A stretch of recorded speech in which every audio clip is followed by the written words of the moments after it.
Halo semua, kembali lagi di channel Voice On. Wah, hari ini kita punya pembahasan yang benar-benar gokil dan sangar abis. Kita bakal membedah secara tuntas sebuah mobil yang auranya tuh luar biasa banget. Benar-benar legenda hidup jalanan, yaitu Toyota Crown S200. Siapkan diri kalian ya, karena di tayangan kali ini kita bakal masuk ke dalam kabin bos-bos Jepang yang super mewah, penuh misteri, dan pastinya banyak banget fitur nyeleneh yang bakal bikin kalian geleng-geleng kepala. Pokoknya ini bakal seru banget. Oke, langsung aja kita bedah agendanya ya. Pertama kita akan bahas sejarah legenda sang mahkota, lalu spesifikasi mesin dan eksterior, lanjut ke keunikan fitur kabin JDM, terus sensasi berkendara ala menteri, dan ditutup dengan kesimpulan dan pertanyaan. Yuk langsung gas. Masuk ke bagian pertama nih, sejarah legenda sang mahkota dari peliharaan jadi bos besar. Kalian pasti nggak nyangka deh sama asal-usulnya. Evolusi mobil ini tuh benar-benar epik. Bayangin aja Crown pertama kali lahir di tahun 1955 dengan nama yang, ya jujur aja kurang sangar. Namanya Toyopet Crown. Ya Toyopet, kedengerannya kan malah lebih mirip nama toko makanan kucing daripada mobil bos, bener nggak? Itu karena ukurannya dulu sedikit lebih kecil dari mobil-mobil Eropa. Tapi seiring berjalannya waktu, dia berevolusi gila-gilaan jadi makin sangar. Mulai dari Crown Robot di era 80-an yang desainnya kotak tegas, lalu ada Crown Lexus di era 90-an yang laku keras di Indonesia, sampai akhirnya di tahun 2008, Toyota melahirkan generasi ke-13 ini, yaitu Crown S200. Dan yang bikin spesial, S200 ini murni barang JDM alias Japanese Domestic Market. Oke, lanjut ke bagian kedua, spesifikasi mesin dan eksterior. Di balik tampilannya yang kalem, ini beneran monster V6. Jangan pernah tertipu sama bentuk luarnya yang elegan ya. Mobil ini menggendong mesin V6 dengan kapasitas raksasa 3000 cc. Tenaganya benar-benar nggak main-main. Dia sanggup memuntahkan 228 horsepower dengan torsi maksimal sampai 300 Nm. Semua tenaga itu disalurkan langsung ke roda belakang lewat transmisi otomatis 6 percepatan. Ini sih definisi dari sleeper sejati. Kelihatannya aja sopan, kalem, dandy gitu, tapi begitu pedal gasnya kalian injak, badan kalian bakal langsung nempel ke dorong ke jok. Nah, kalau kita bicara soal dimensi, panjang mobil ini tuh sekitar 4,8 meter, dengan wheelbase 2,8 meter. Fakta uriknya nih, meskipun mobil ini kalau di jalanan memancarkan aura raksasa yang bikin segan, sebenarnya ukurannya sedikit lebih pendek loh kalau dibandingkan sama BMW seri 5 dari Eropa. Tapi jangan salah sangka, desain yang membulat khas generasi S200 ini sukses banget menciptakan wibawa tingkat tinggi. Mobil lain otomatis bakal minggir kalau lihat ini di spion. Ini dia nih salah satu sentuhan kemewahan khas mobil ningrat.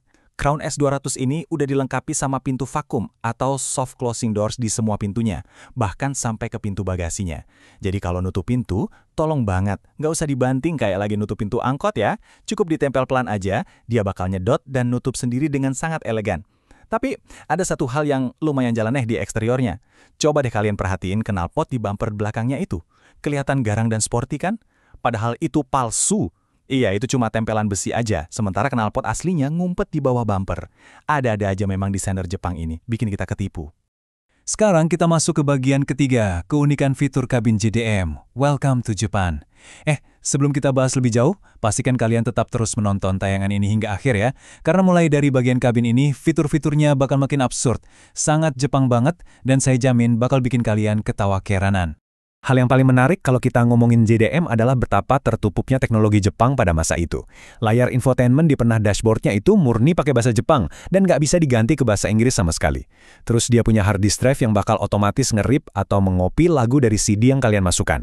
Dan yang paling bikin melongo, di tahun 2008 mobil semewah ini masih menyediakan slot untuk mini disc player. Buat kalian yang mungkin nggak tahu, mini disc itu format audio jadul bentuknya kayak disket kecil yang cuma populer di Jepang aja. Ini bener-bener kayak mesin waktu berjalan. Lebih lucu lagi, di menu head unitnya ada satu fitur bernama G-Book. Ini tuh semacam layanan langganan konten dan telematika kuno buatan Toyota, dan tebak, ini khusus ada di Jepang. Bisa dibilang G-Book ini kayak aplikasi podcast purba versi eksklusif Jepang yang sama sekali nggak bisa kalian pakai kalau mobilnya dibawa ke Indonesia. Menunya sih ada nampang di layar, tapi fungsinya ya nihil.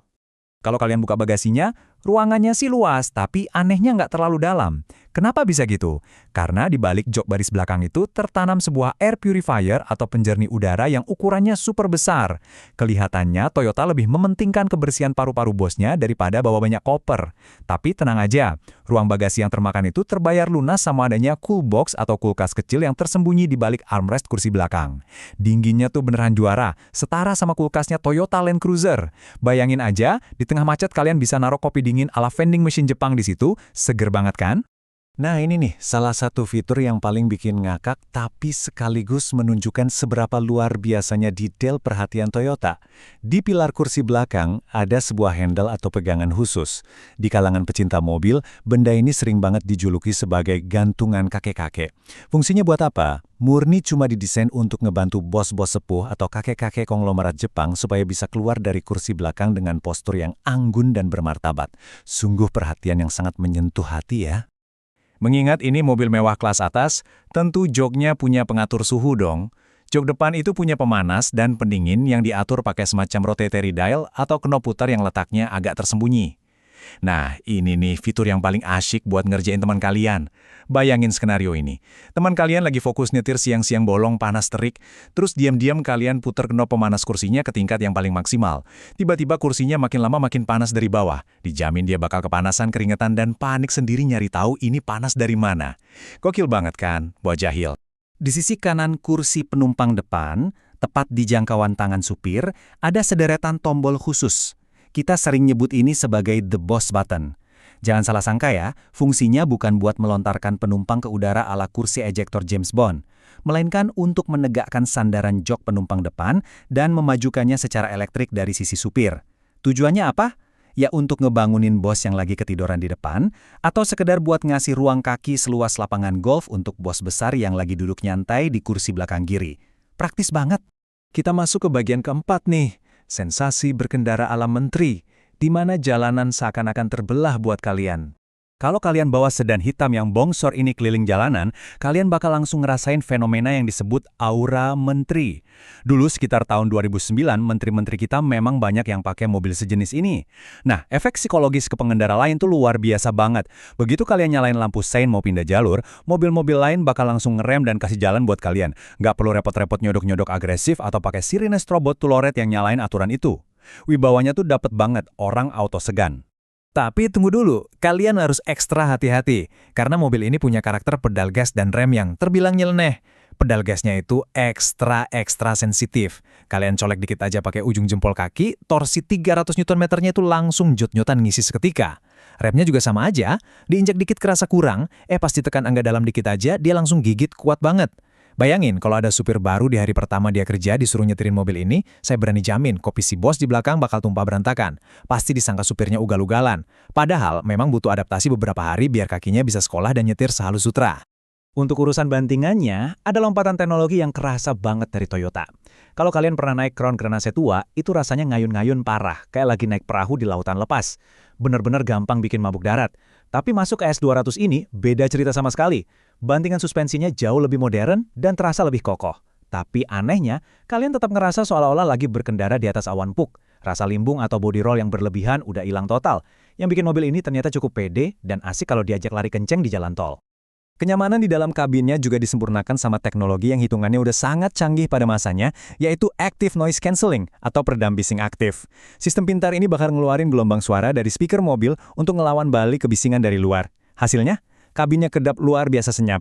Ya, walaupun sejujurnya kadang suara knalpot motor blar-blar lokal yang modifan itu masih bisa sedikit tembus ke dalam, tapi secara keseluruhan, duduk di dalam sini adalah pengalaman bersantai yang sangat tenang. Ada satu paradoks yang menurut saya sangat menarik dari mobil bongsor ini. Waktu kalian duduk di dalam sebagai penumpang, kabinnya itu kerasa jauh lebih lebar, luas, dan lega kalau dibandingkan sama Toyota Camry. Kalian benar-benar ngerasa lagi ada di dalam sebuah mobil raksasa. Tapi, begitu kalian pindah ke kursi supir, pegang setir, dan mulai jalan, rasanya seringkas bawa Camry biasa loh. Diajak masuk ke jalanan yang agak sempit, bermanuver atau pas lagi parkir, visibilitasnya keluar itu sangat baik berkat desain kacanya yang besar-besar. Jadi nggak ada cerita kalian ngerasa terintimidasi atau ketakutan gara-gara ngebawa mobil Boxster yang gede ini. Kita masuk ke bagian kelima nih, kesimpulan dan pertanyaan. Jadi, apa sih realitasnya kalau kita pengen melihara mobil ini di zaman sekarang? Kita omongin sisi pahitnya dulu ya, biar adil. Mengendarai mobil dengan aura menteri ini rupanya juga datang satu paket dengan tagihan yang sekelas menteri. Pajak tahunan untuk menghidupi mobil berkapasitas 3.000 cc ini lumayan menyakitkan buat dompet, yaitu ada di angka sekitar Rp10.725.000. Wow banget kan? Itu adalah angka pasti yang harus rela kalian siapkan setiap tahunnya cuma untuk menebus kenyamanan dan wibawa ala pejabat tinggi ini di jalanan. Tapi secara keseluruhan, kesimpulannya sangat jelas. Kalau kalian adalah tipe orang yang mendambakan tingkat kenyamanan absolut, kualitas material kabin yang kelas atas, dan butuh wibawa tingkat tinggi di jalan, tapi kalian anti banget atau ogah pakai mobil mewah Eropa arus utama yang itu-itu aja, maka Toyota Crown S200 JDM ini adalah jawaban mutlak. Ini adalah flagship termewah dari merek mainstream yang auranya benar-benar nggak akan pernah luntur dimakan oleh zaman. Terima kasih ya teman-teman sudah menyimak video ini hingga selesai. Pertanyaan saya untuk kalian hari ini, dengan segala keunikan, kenyamanan yang super duper empuk, dan fitur-fitur nyelenehnya yang luar biasa tadi, apakah kalian bakal memilih mobil Boss JDM yang quirky ini dibandingkan dengan sedan mewah dari pabrikan Eropa? Tulis pendapat dan jawaban kalian di kolom komentar ya. Dan jangan lupa, tekan tombol jempol ke atas, komen, dan subscribe sehingga membuat saya bahagia. Sampai jumpa lagi di tayangan bedah otomotif kita yang seru berikutnya.